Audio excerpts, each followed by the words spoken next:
Welcome to the Intuitives, Healers, and Mystics podcast. We're Gavin and Becky, your hosts and Reiki masters, where we'll uncover firebrands, take the mystery out of spiritual history, and explore ancient and healing modalities. In the end, you'll take away healing, intuitive, and mystical insights to apply for everyday enlightenment. Thank you so much for joining us on episode 2. We're talking all about death. We're going to delve more into those spiritual signs that you may be seeing before a major life transition.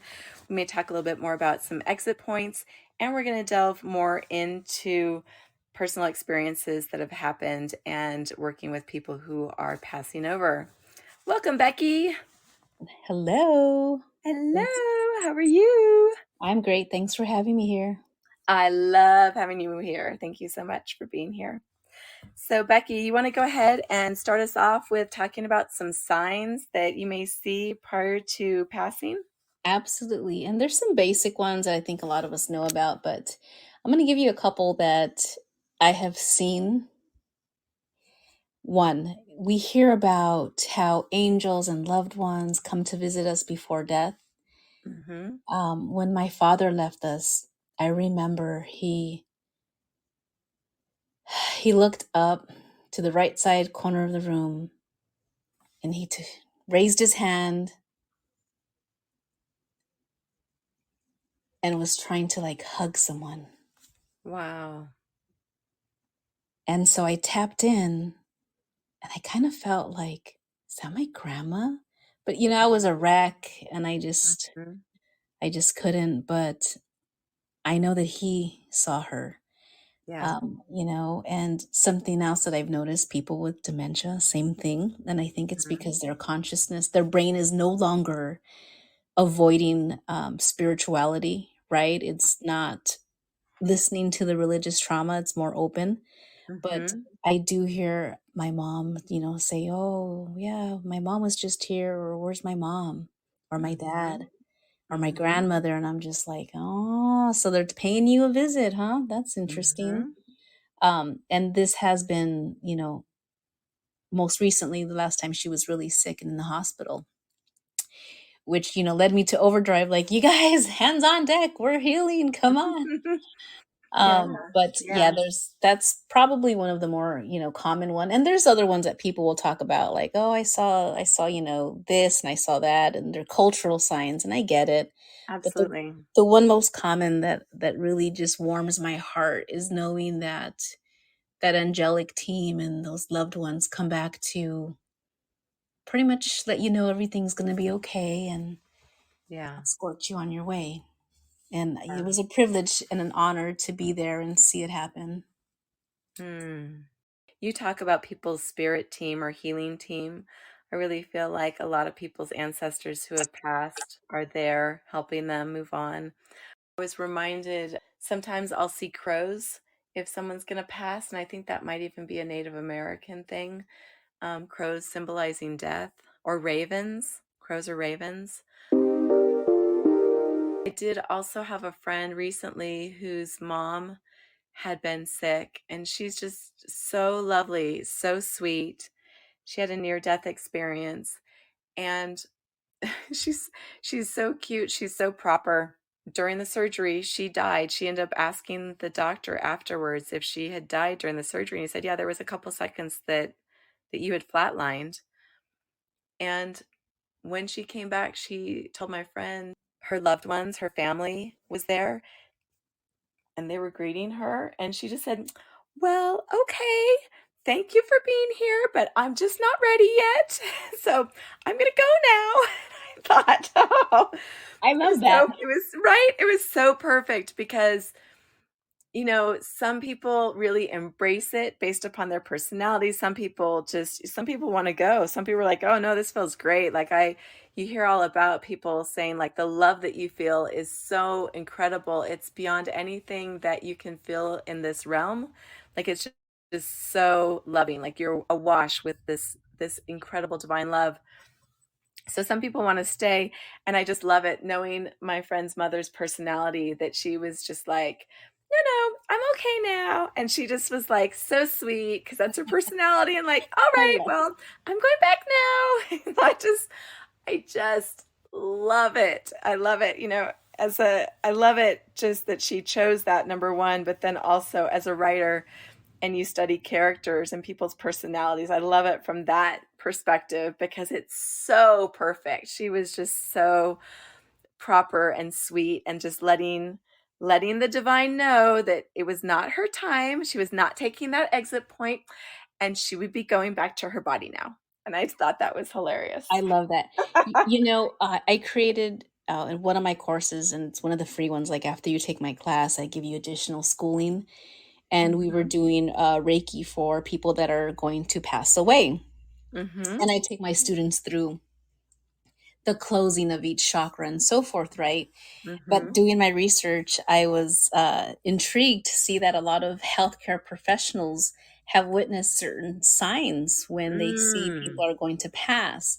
And a Ooh. common one is that person will start to retreat, they get very quiet, and Mm. spiritually, when I've connected to somebody that was close, what's going on is that it's like they're in this space with their loved ones, and they're just like, "Yeah, you guys do you Yeah. here, because I'm getting ready to move forward, and I'm Yeah. starting to understand the concept, right?" Yeah. But one of the signs that the healthcare professionals witnessed was that the rooms would become really cold, Oh, and yeah. they'd be like, and they that was their sign, like, "Oh, it's happening soon." And Wow. and what do we say about spirit? When there's a Mhm. spirit around us, many of us Mhm. perceive it as cold. If you Yeah. are a Reiki practitioner, you'll probably feel it as cold if your body is hot because you're running Reiki. Yeah. So I thought that was interesting, and I was like, the room temperature. That's right. Okay, that makes a lot of sense. Mhm. Just that and their dreams, right? Yeah. They talk Yeah. about their dreams and their afterlife. Yeah. But that room temperature, how do you explain that, right? To a community of of naysayers that say there are no spiritual signs of death. I know. Well, I think there's things that just because, science hasn't recorded it, it doesn't mean it's not true. Or you know what? Why doesn't someone do an experiment where someone is getting ready to pass and see the temperature in the room and run the temperature of the room right around the time that they're passing and see if it changes? Because that would put some documentation into that. Just because we don't have it scientifically documented doesn't mean it doesn't happen. But there's all sorts of scientific studies that you could run that could prove that something is happening. Something is happening in that moment. Absolutely. So that's the spiritual part. There's a lot of physical stuff that we talked about when it comes to Mhm. when somebody's leaving this plane, but we'll table that part for now. But Mhm. spiritually, that's been one. I did have an experience with a friend of mine, a very close friend. I remember one night, uh, my best friend, my goddaughter, and my husband, we went to eat dinner, and my very, very good friend Amanda was very ill. And I decided to just give her Reiki right then and there, at at the dinner Mhm. table, okay? Mhm. And so, I'm giving her Reiki, and I had taken, I think, half an edible maybe 4 hours earlier. So I was a little Mhm. tired, a little relaxed. Mhm. So it's feeling great. I activate the Reiki, and I'm just like, yes, having a great time because Reiki Mhm. just feels great. Mhm. And all of a sudden, I am literally like in the middle of this farmland, and it's raining Mhm. and there's lightning. And in Mhm. front of me is my friend that I'm healing in a Mhm. past life. Okay, a Wow. past life. And I'm looking at her, and her family is at the door yelling, "Come inside, come inside." And she's like waiting for, I think it was a son or something. She's waiting for one of her children, is what I Mhm. picked up. Mhm. And everyone's calling her in, and she's like, "Just hold on." And all of a sudden, I just see like this huge lightning bolt, and I'm looking and I'm like, Wow. "What?" And she's out. She's on the floor, and I'm looking at her family, and I'm yelling, and I'm like, "What?" And I thought, well, that was so weird. Yeah. Okay. Same situation, same person. I'm working on her, a few months later, and I'm in the hospital. I'm holding her hand and I'm, giving her Reiki. And all of a sudden, she's showing me that she's okay. And she looks at me and she goes, look. And she points to the left. And I Mhm. turn and I see a man who instantly I know is her father, who had died like some odd 20 years ago. Wow. And she shrugs her shoulders, looks at me and smiles and nods and goes and runs to him and hugs him. And in that moment, I realized her consciousness was trying to tell me the first time that she knew it was coming. She knew Wow. it was coming. The second time, she was letting me know that she embraced what was happening and she knew she was going to be with her father and she was going to be okay. And Wow. she passed away 2 days later. Oh, wow. So, That's there are beautiful, Becky. some amazing things that can happen Yeah. when, you're healing others, and death But is involved, unfortunately, because, spirit is there for us, believe it or not. And I mean, mhm. that was just something But that I will never forget in my life. but it's such a gift because I think what you're sharing, for me at least, is that there is a way to have a peaceful transition. There is a way to have closure and happiness as you make that transition into the next realm. And some people fight it. Some people have a really hard time transitioning and passing over, especially people who are in a lot of pain when they die.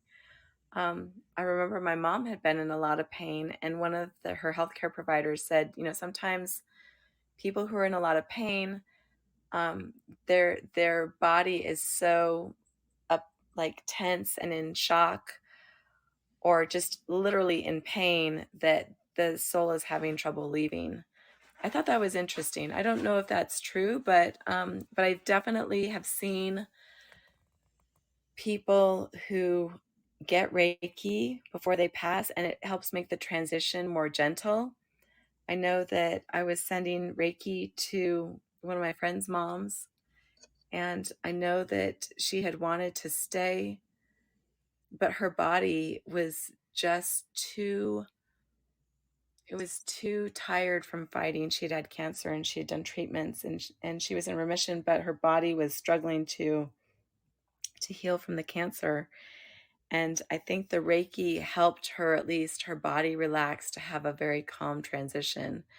And for that, I'm grateful that she at least had a more peaceful, loving, gentle transition than one where she was struggling.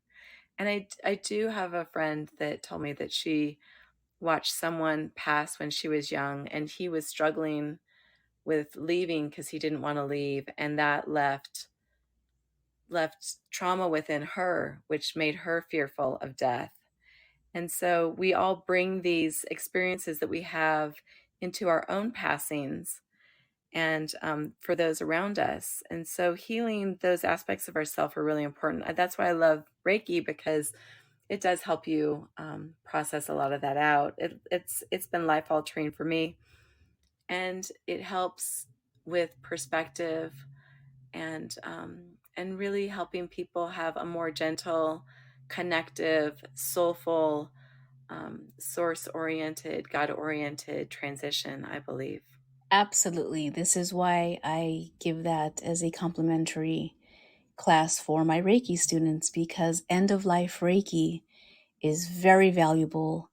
Not everyone can do it. There are a lot of signs. We go through each closing of the chakra, and uh, I teach them to also work with the family at the same time. So Hmm. it's great for Reiki 1 and 2 students. I'm not gonna lie, but it's very beneficial if a Holy Fire Reiki master can be there, so they can actually do a guided meditation and Hmm. quite literally treat the whole room, everyone in Yeah. there and the client, which is Yeah. what I teach my Reiki masters. Of course, my Reiki level, 1 and 2 students, they could still beam out Reiki, Mhm. But those meditations are so beautiful, especially the ocean of holy love. And, it's just beautiful. I personally tell my students, if they have a loved one that they know is ill, please don't feel like, oh, I don't want to give them Reiki, what for? Or I'm scared. Don't do that, because you're going to Mhm. help them cross over much more effectively. You're going to help remove the fear they might have. And there's a lot of different fears, right? The root Mhm. chakra, when we pass away, is open and we need to close it. But we're Mhm. closing it because we have the fear of death. But we also have that fear of what's going to happen to my monetary things sometimes, Mhm. right? What's going to Mhm. happen to my possessions, all that I've worked for. And then when you get to that next chakra, the sacral chakra, you start worrying about what's going to happen to my loved ones. How are my loved ones going to be? And so the Reiki really helps them calm down and understand that once they leave, they're not going to care what happens to their possessions for the most part. Mhm. Right. Right. Once they heal the sacral chakra, they're going to realize that their loved ones are going to get through, and they're going to realize that there are other ways to connect with their loved ones once they cross. A Right. lot of people that I've worked with have told me, my gosh, my son, my so and so husband, friend, whatever, came to me in my dream. And I was like, yeah, remember all that Reiki you sent them? This is why I Mhm. tell you to do that. Because Mhm. once they cross over, they clear a lot of, lessons and so forth, and they'll come back and communicate with you, whether it be through dreams, through Reiki, through meditation. There's a huge possibility. And yeah, it's happened That's awesome. frequent, frequently. So yes, Reiki, end of life Reiki is a beautiful, beautiful way to show somebody you love them. And just a friendly reminder, I teach Reiki at holyfirehealers.com. You can go to the website to see when I have a class. And I can be found at gabeempowers.com. I'm an intuitive writer, traditionally trained. If you're interested in books, scripts, articles, or marketing, I'm your gal. Thank you for joining us at the Intuitives, Healers, and Mystics podcast, where we discover stories and practices, explore sage wisdom, and reveal century-old answers and modern sensibilities that heal and raise consciousness today. Remember to share the love. Be sure to share, like, and subscribe. We'll see you next week.